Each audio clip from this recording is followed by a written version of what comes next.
रहीम बेटा, आज हमारा दूसरे चैप्टर का आखिरी लेक्चर है and we are just going to talk about only different definitions at the and.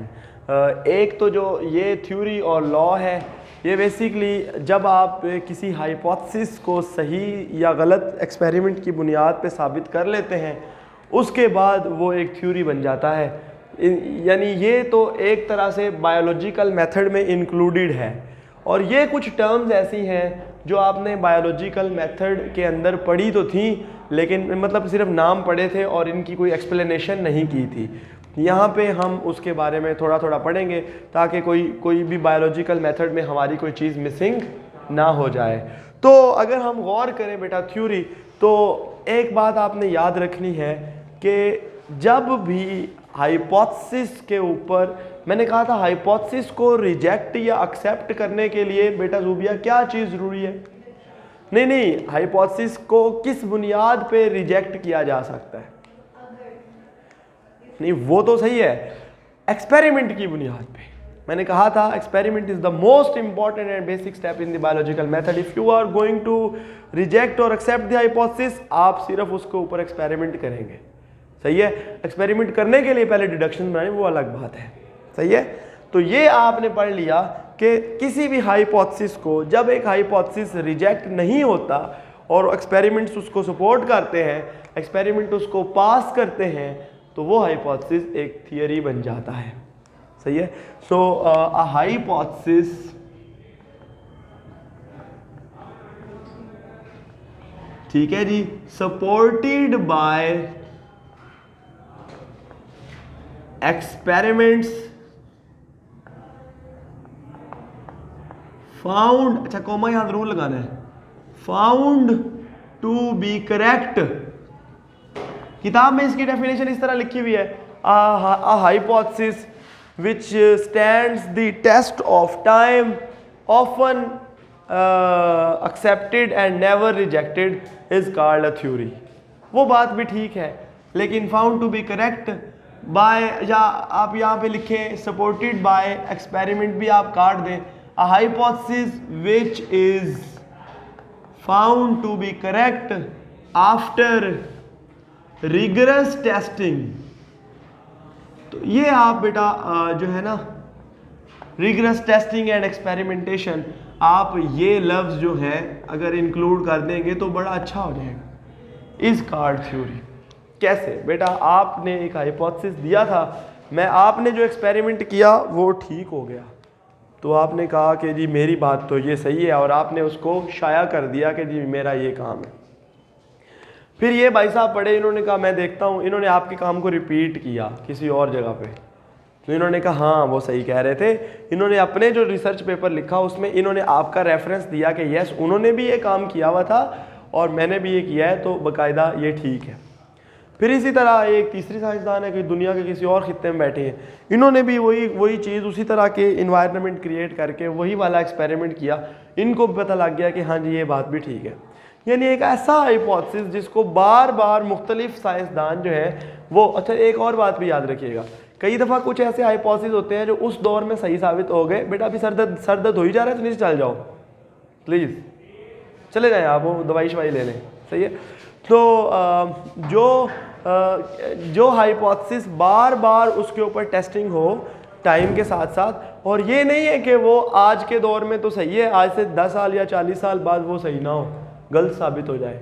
ठीक है, तो इस वजह से यानी टाइम के साथ साथ भी उसको बार बार टेस्टिंग होती रहती है। आज से साल पहले, 10 साल पहले, 50 साल पहले हुआ था, फिर बार बार अभी तक वो वैसे ही चल रहा है, और उसके रिजल्ट्स आप जब भी उस काम को रिपीट करते हैं तो रिजल्ट सेम आते हैं। मसलन प्लाज्मोडियम फर्ज किया is the cause of malaria ना, अब कल को मलेरिया जैसी एक और डिजीज़ आ सकती है, वो एक अलग बात है, और उसका कॉजेटिव एजेंट कोई और भी हो सकता है, लेकिन जिस चीज़ को आप आज की डेफिनेशन में मलेरिया कहते हैं ना, that is caused by Plasmodium only, that is not caused by anything else. समझ रहे हैं ना आप बात को? तो हाँ, ये हो सकता है कि किसी और चीज़ की वजह से उसके चांस बढ़ गए, लेकिन बीमारी किसने काज करनी है?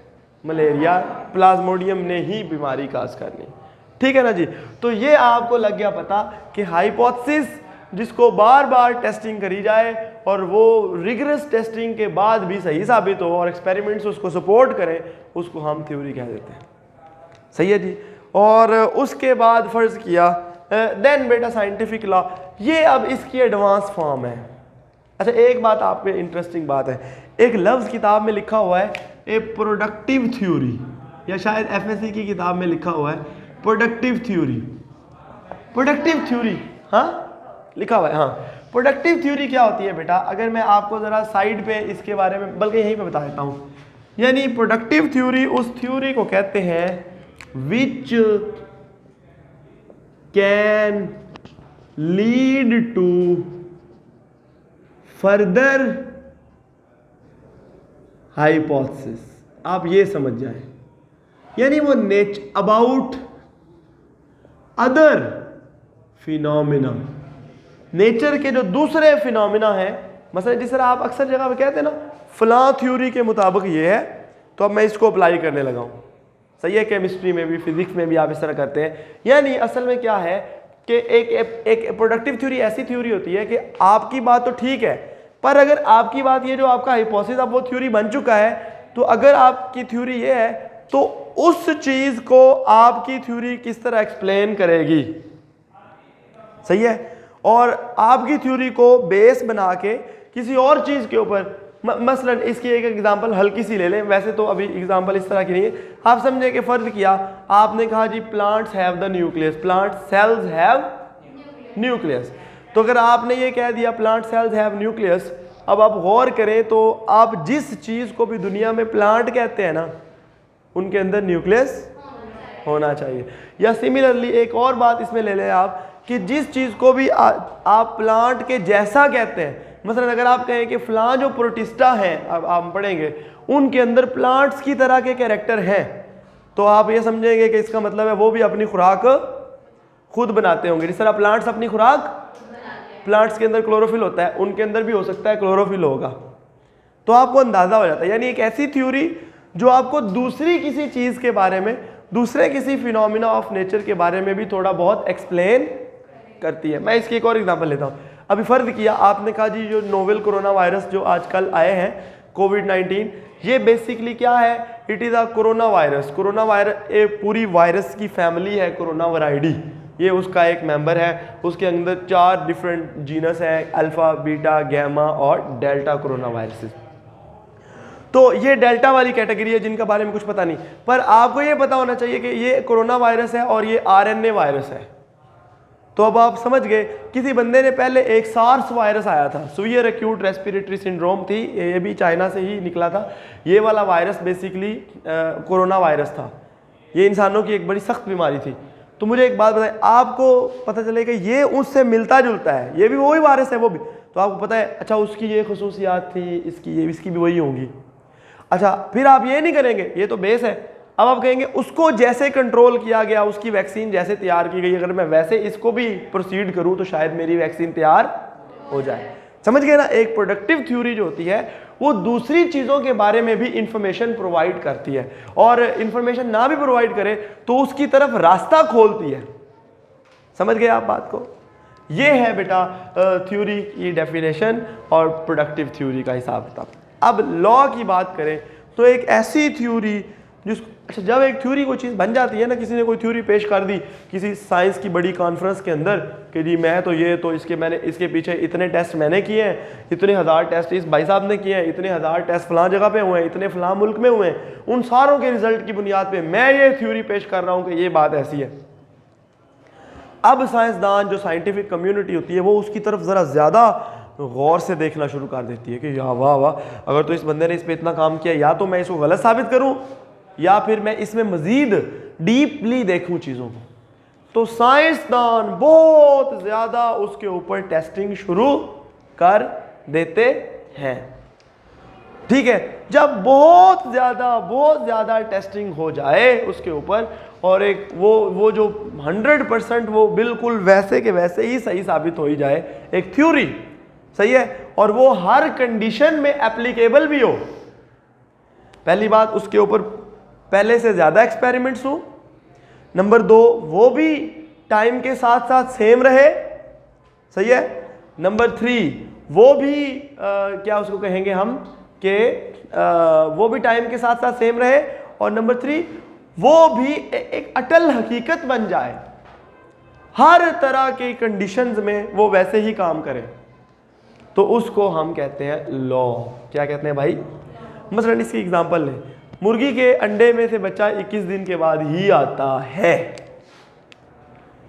सही है, यानी 21 दिन तक वो पूरा बन जाता है। अब चाहे वो एक दिन थोड़ा सा लेट भी हो जाए, वो टिपिंग यानी वो जो अंडा तोड़ के बाहर आना होता है वो, लेकिन 21 दिन के बाद वो पूरा बन चुका होता है। अब ये एक अटल हकीकत है, समझ गए आपको?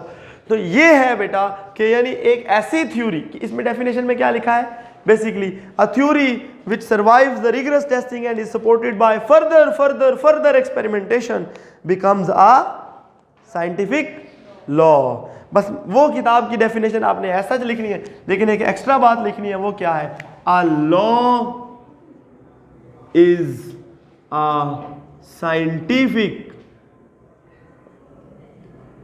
fact which is applicable, ठीक है, in all times, in all conditions. All condition से मुराद ये है जो उस बंदे ने पहली दफा बताई थी वो वाली, ठीक है।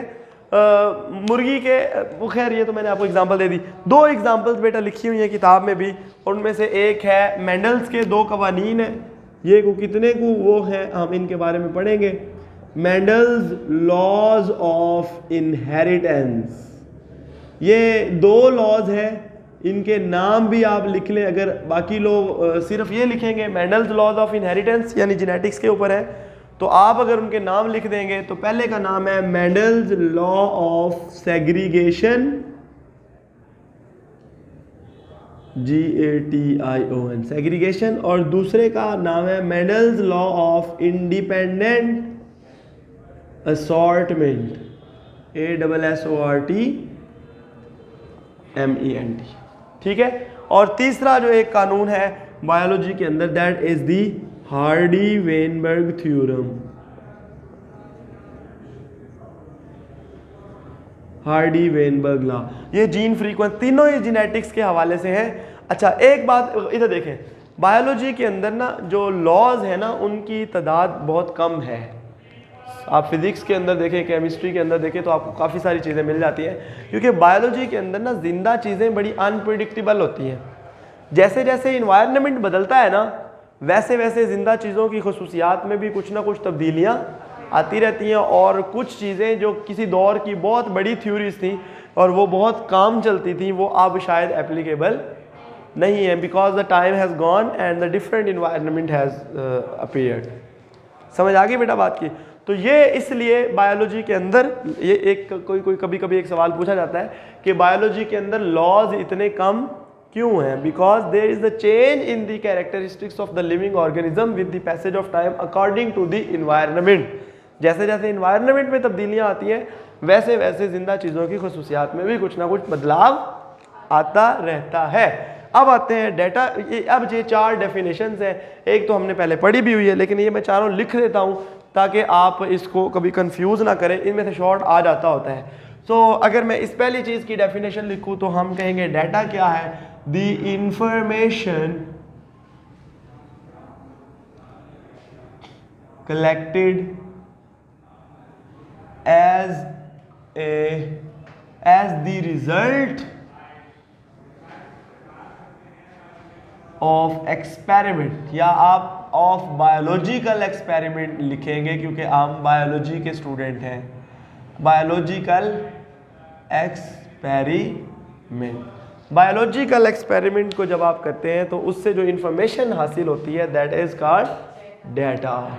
ये हर एक्सपेरिमेंट में ही बेटा डाटा निकलता है। जिस तरह मैंने कहा, एक एग्जांपल दी थी कि आपने किसी बंदे को दवाई दी, आपने 2 ग्रुप बनाए थे, 100 बंदों को दवाई दी थी, 100 को नहीं दी थी, तो आप देखेंगे कि ये जो जितने मर गए इधर से, कौन मरा कौन नहीं मरा, उनकी उम्रें कितनी थी, वो पूरी जो लिस्टें होंगी ना आपके पास, वो बेसिकली एक डाटा होगा, वो रिजल्ट्स होंगे, वो बड़े पेजेस और बड़ी फाइल्स की शक्ल में होंगे आपके पास। या बड़ी बड़ी बुकें आप लिख लेंगे, आप कॉपी के ऊपर नोट करते जाएं तो नोटबुक के ऊपर। लेकिन जब एक एक्सपेरिमेंट हो जाता है, अब आप उस डाटा को, मैंने कहा था याद है आपको, हम डाटा को ऑर्गेनाइज करते हैं, डाटा को अरेंज करना ज़रूरी होता है। तो हम ये लिखेंगे इसकी definition, the arrangement of biological data, biological experimental data in the form of, ये मैंने आपको पहले भी बताया हुआ, in the form of tables, graphs, maps and summaries etcetera, to make it presentable. उसको एक अरेंज करना ताकि आप उसको लोगों को बता सकें और उसको खुद भी समझ सकें। समझ आ गई? इसको हम कहते हैं बेटा डाटा, क्या?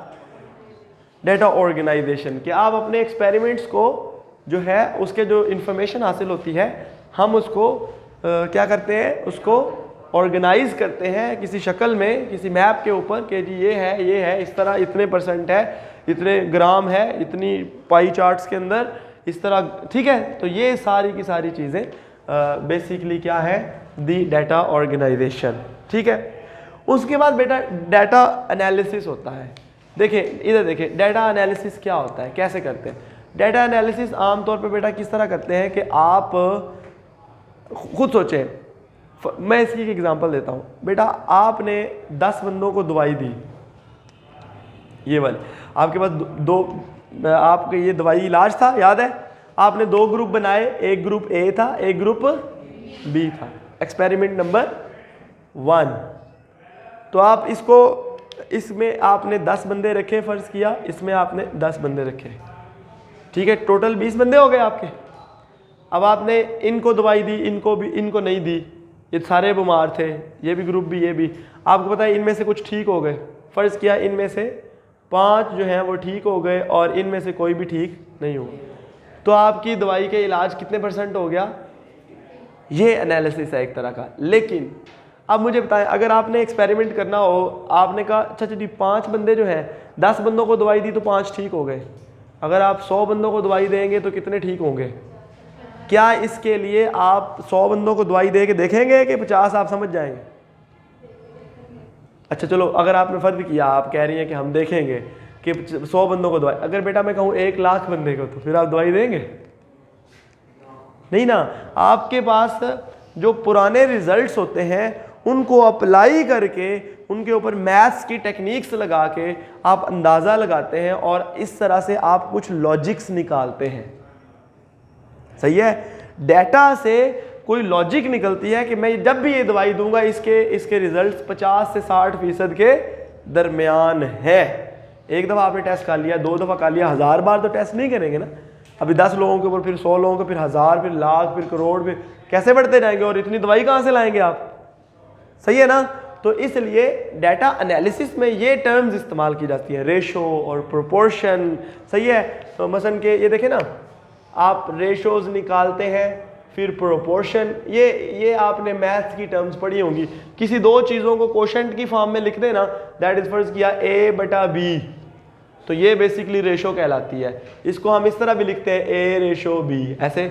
और जो प्रोपोर्शन होती है वो क्या होती है? 2 रेशोज को आपस में कंपेयर करना, उनको इक्वलाइज कर देना, उसके लिए ये वाला साइन इस्तेमाल होता है, ठीक है। और C/D। फर्ज किया, मैं यहाँ पे एक सवाल आपको दे देता हूँ, क्वेश्चन आ गया बेटा, वो कहता है जी कि सर अगर आपने 10 लोगों को दवाई दी थी, उसमें से 5 ठीक हो गए, तो अगर आप जो है वो कितने लोगों को दवाई दें? फर्ज किया आप 100 लोगों को दवाई दें तो उनमें से कितने ठीक होंगे? अब मैथ्स को अप्लाई करके ज़रा इस सवाल को हल करें ना, जल्दी से हल कर, खुद ही कर दें, ठीक है। आमतौर पे इसको इस तरह हल करते हैं ना कि नहीं, 500 = 10x/10/10, हाँ ऐसे ही है ना, तो x इज इक्वल टू 50। ये मैथ्स को यूज़ किया है ना, आपको पता है इस तरह से ज़रबे दे देते हैं। मेरी मैथ्स इतनी अच्छी नहीं है, बहरहाल समझ गए ना आप बात को।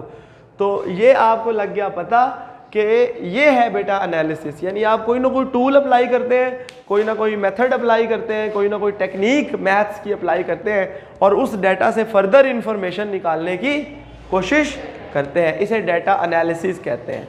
मैं फ़र्ज़ किया, मैं अगर आपको कह दूं कि बेटा मेरे जो है ना ये मेरा एक ग्राफ है, वो मैं ऑर्गेनाइजेशन जब की थी और ये एक यानी एक इस तरह का ग्राफ मैंने बनाया, फ़र्ज़ किया ये उसके ऊपर, तो फ़र्ज़ किया ये जो है वो है जी 40% और या 60% और ये है 40%, सही है।